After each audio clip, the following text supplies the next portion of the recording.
तो हर बच्चा कोई भी हो, एकांत की स्टडी जरूरी है। चाहे तो वो लाइब्रेरी में करो, चाहे वो घर के कोने में करो, लेकिन जब भी स्टडी करो एकांत में करो, ग्रुप में मत करना, याद रखना।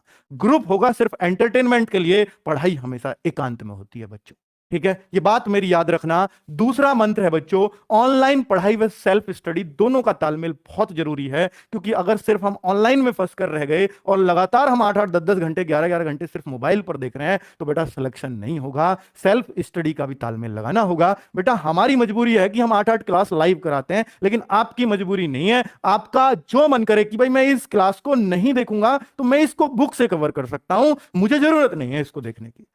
तो बच्चों हम क्यों लाइव करा रहे हैं फिर इतना? क्या सबके लिए नहीं करा है? नहीं, बच्चे को अपनी स्ट्रेंथ पहचाननी है। क्योंकि हमारे पास, देखिए बच्चा, हम कुछ चीज छोड़ नहीं सकते, क्योंकि हमारे पास इसको भी पढ़ने वाला बच्चा है, उसको भी कुछ इसको पढ़ेगा कुछ उसको। लेकिन आप क्या करते हो, सब कुछ पढ़ रहे हो।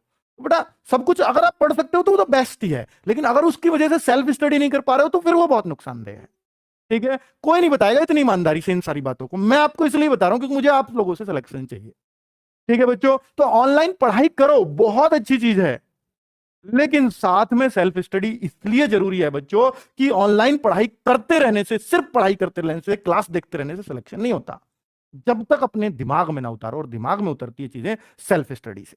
तो बच्चों दोनों का तालमेल प्लीज बना के रखना। मैं ये मानता हूं मैक्सिमम मैक्सिमम मैक्सिमम 5 से 6 आवर क्लास ऑनलाइन लेनी चाहिए, इससे ज्यादा नहीं लेनी चाहिए। ठीक है, और अगर 5-6 आवर्स ऑनलाइन ले रहे हो तो बेटा 5 आवर्स की सेल्फ स्टडी भी चाहिए, जो बुक से हो सकती है, नोट्सों से हो सकती है। ठीक है, फिर सर कैसे करें, क्लास तो ज्यादा है। तो बेटा आप उस सब्जेक्ट को छोड़ो जिसको आप बुक से कर सकते हो।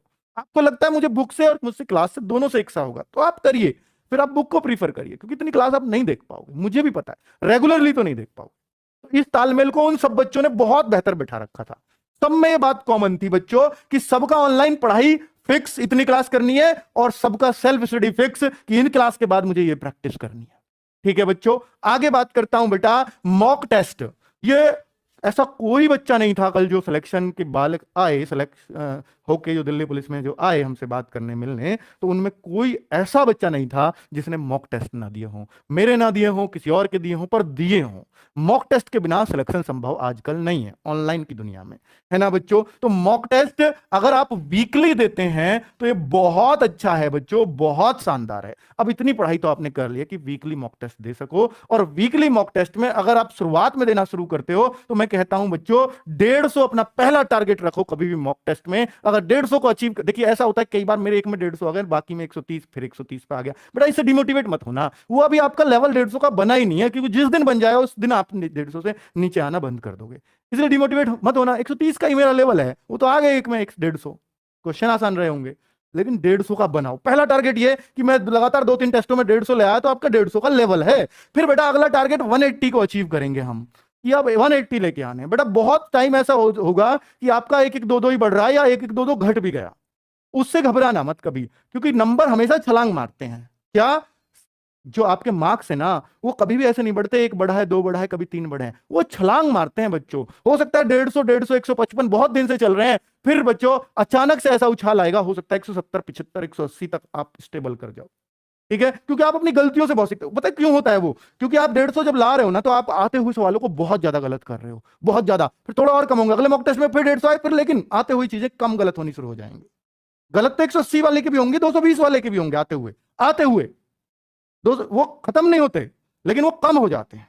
जितनी गलतियां कम करोगे, आती हुई चीजों को गलत कम करोगे, तो बेटा नंबर बढ़ते चले जाएंगे। बस यही सीखना होता है मॉक टेस्ट से। 180 आ जाए, फिर अगला टारगेट 200, और फिर 220, और लगातार 3 टेस्टों में आप 220 लेते चले आए, तो आप सिलेक्शन के 100% दावेदार बन गए बच्चों। ठीक है, तो इस तरह से आपको अपना टारगेट अचीव करना, और लड़कियों का टारगेट अंतिम 200 प्लस होना चाहिए। ठीक है बच्चों, तो अब मैं ये मॉक टेस्ट में बच्चों आप लोगों के लिए टैलेंट ग्रुप बनाने वाला हूं। टैलेंट ग्रुप जैसे हमने यूपीएसआई में बनाए, ऐसे ही हम टैलेंट ग्रुप अब इस बार से मॉक टेस्ट में बनाएंगे, और बच्चों उनको हम जरूर कुछ ना कुछ अच्छी चीज भी प्रोवाइड कराएंगे अपनी तरफ से, जो भी गिफ्ट हमारे लिए हमसे बनेगा। जैसे हमने यूपीएसआई वालों को तो फ्री मॉक टेस्ट दिए थे, पूरी टेस्ट सीरीज फ्री कर दी थी टैलेंट ग्रुप वालों के लिए। एक तो आप बच्चों पढ़ाई अपने लिए करो, और फ्री हम बांटें फिर आपको, क्योंकि हमें भी होशियार बच्चों से खुशी होती है बच्चों। ठीक है, तो टैलेंट ग्रुप बनना शुरू होगा, उसमें हमारे सजेशंस भी आपको मिलेंगे साथ साथ। और ये ऐसा नहीं सिर्फ खाकी बैच वाले जो हमसे बैच में पढ़ रहे हैं उनके लिए नहीं, ओपन कंपटीशन चाहता हूं मैं इसको। कोई कहीं भी पढ़ रहा है, टेस्ट दीजिए, आके टैलेंट ग्रुप में शामिल होइए, सब बच्चों से आपस में भी जानने का मौका मिलेगा कि ये बच्चा क्या करता है। उसमें हम होशियार बच्चों के कमेंट्स लेते हैं, भाई आप कर क्या रहे हैं, ठीक है। तो लेकिन शामिल वही होगा जिसके अच्छे मॉक टेस्ट में अच्छे मार्क्स आएंगे। वो कितने पे होगा वो हम तय कर लेंगे अपने आप, ठीक है। तो अभी आपने 150, 180, 140 आ रहे हैं, नहीं नहीं, अभी आप उस लेवल को सेट करो कि टैलेंट ग्रुप में आ पाओ, ठीक है। पहला टारगेट तो यही होना चाहिए, मोटिवेशन है बस।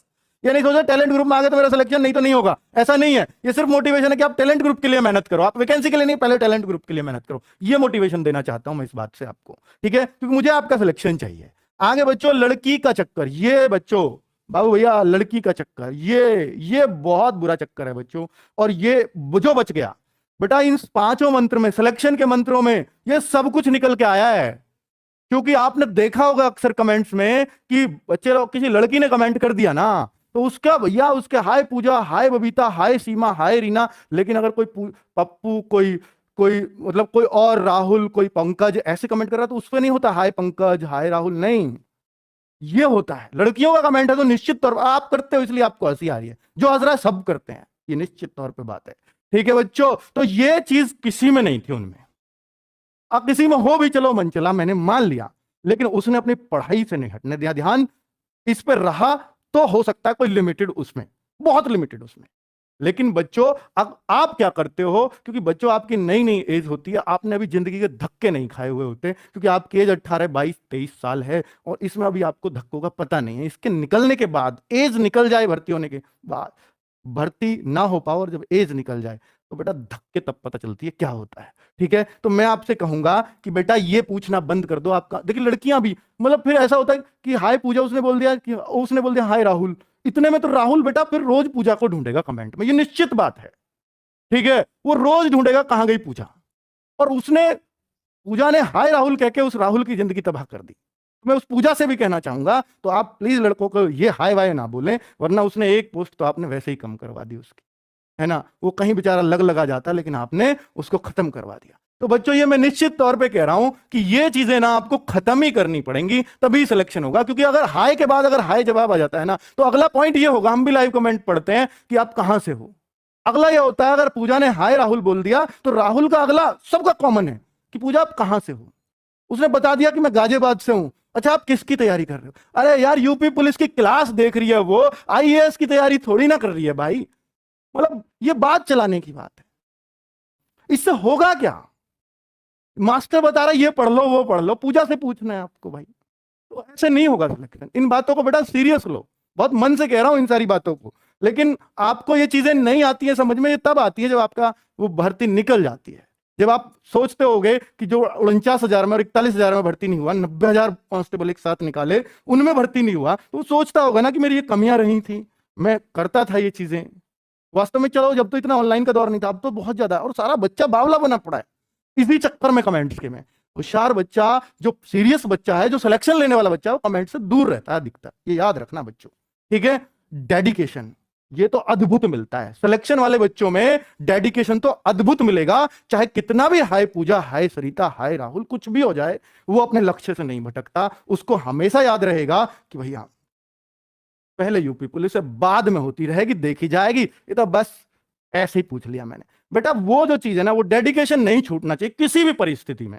भर्ती लेट होती है तो हो जाने दो, मुझे अपनी सीट लेनी है, मैं पढ़ता रहूंगा। कोई भटकाने वाली आए या कोई भटकाने वाला है, कोई दिक्कत नहीं, मैं भटक लूंगा, पर पहले यूपी पुलिस, उसके बाद जहां तू ले जाएगी ले चलूंगा, कोई दिक्कत नहीं है, ठीक है बच्चों। तो ये डेडिकेशन यही होता है कि उसके प्रति जो आपका लक्ष्य है ना, उसके प्रति आप अंधे होके पड़े हो। कोई भी बीच में आया हो वो मेरे इसको नहीं डिगा सकता, है ना बच्चों। तो आपका वही है डेडिकेशन, चाहे वो लड़की हो या लड़का। अगर आप हाई फाई के चक्कर में पड़ गए तो हाई फाई से ज्यादा कुछ नहीं मिलेगा बच्चों, और ये नौकरी और जाती रहेगी।